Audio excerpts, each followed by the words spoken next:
Greetings from my home to yours.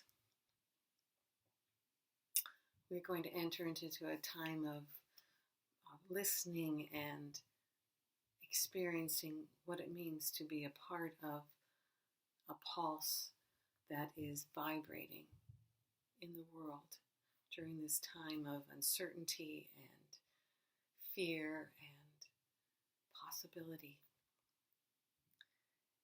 Today, one of our readings comes out from Psalm 23, which could probably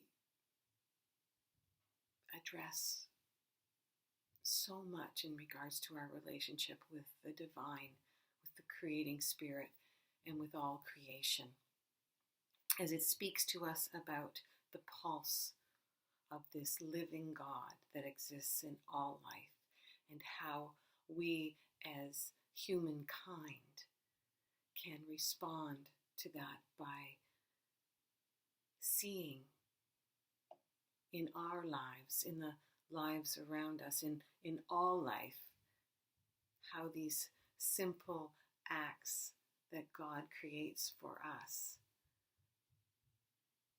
come into our lives every day. The Lord is my shepherd. I shall not want. God makes me lie down in green pastures and leads me beside still waters. God restores my soul and leads me in right paths for God's name's sake. And even though I walk through the darkest valley, I fear no evil, for you are with me. Your rod, your staff, they comfort me. You prepare a table before me in the presence of my enemies. You anoint my head with oil. My cup overflows. Surely goodness and mercy shall follow me all the days of my life. And I shall dwell in the house of the Lord my whole life long.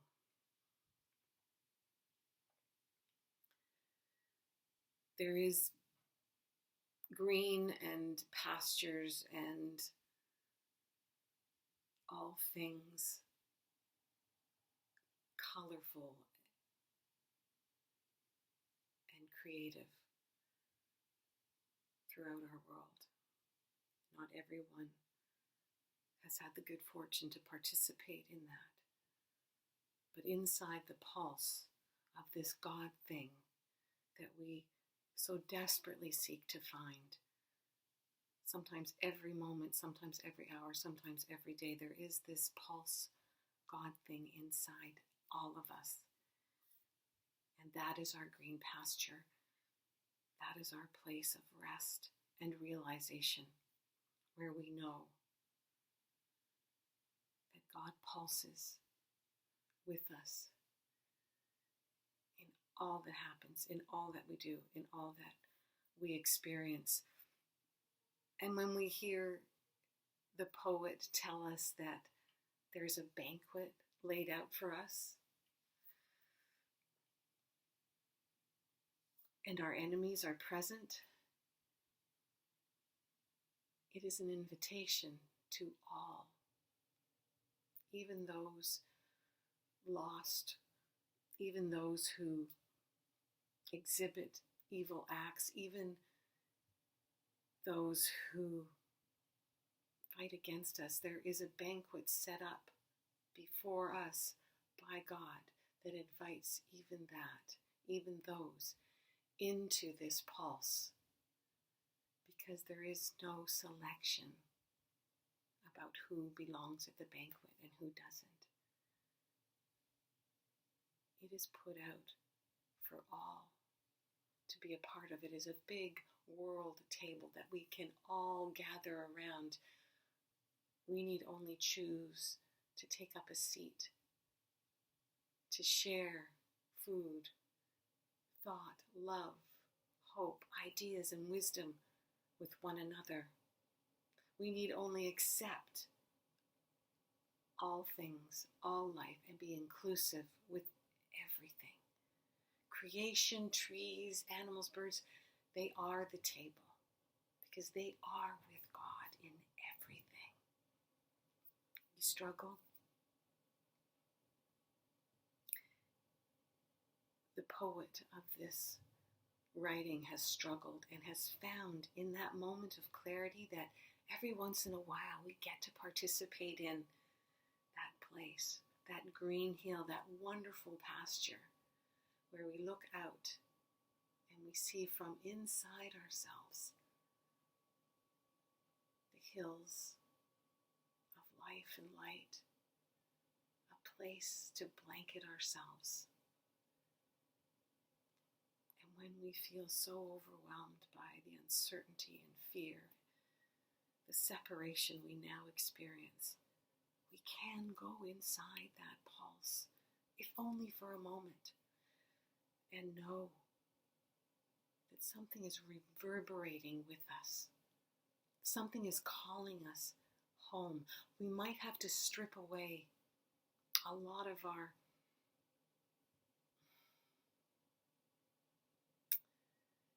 unconsciousness that prevents us from hearing, feeling, and seeing one another, and therefore also experience that deep God presence. We might have to strip down, and I think we are being invited into that, to kind of strip away the stuff that gets in our way. Materialism, greed, insecurity, fear, trauma. It is not that we just obliterate those things. We just recognize that they are there, but they do not have to be a wall between us and everything else. They can come with us. They can participate with us when we go with God, when we are before the banquet, when we are in the pastures. We are there in our totality. Everything about us, darkness, light, illness, fear, addiction, pain, it is all there. There is no place that God does not accept all of that about us.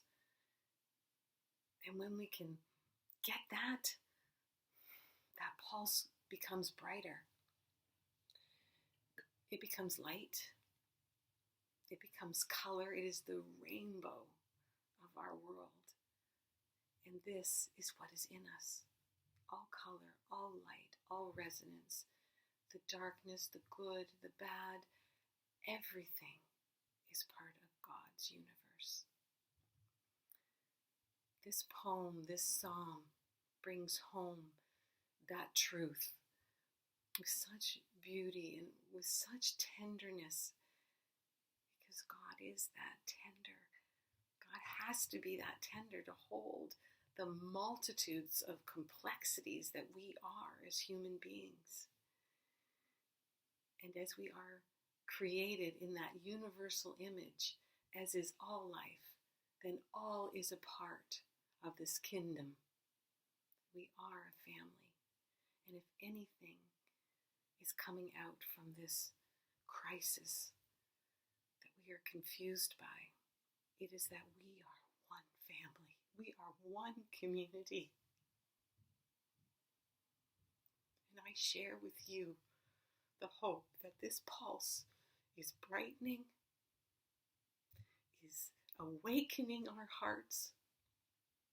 It is bringing about a new inclusion and acceptance, and we will come out of this transformed to carry on our journey as a species to whatever comes.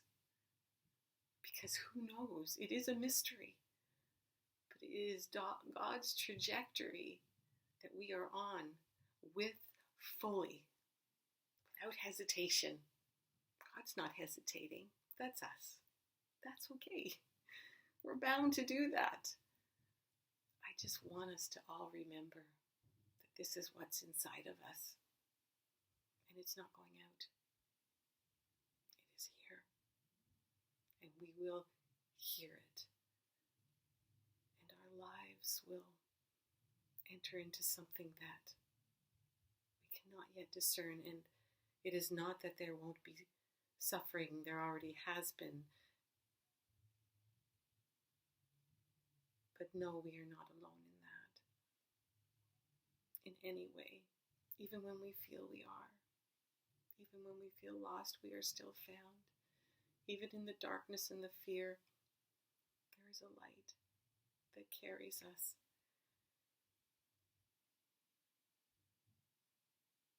And we are held by that. In the depth of our agony, we are held by that. I hope that we can all hear this new call to community, this new beginning, where everything belongs, whether it is still with us or not. We are still one in the universal mind of great creating God. Thanks be, and namaste.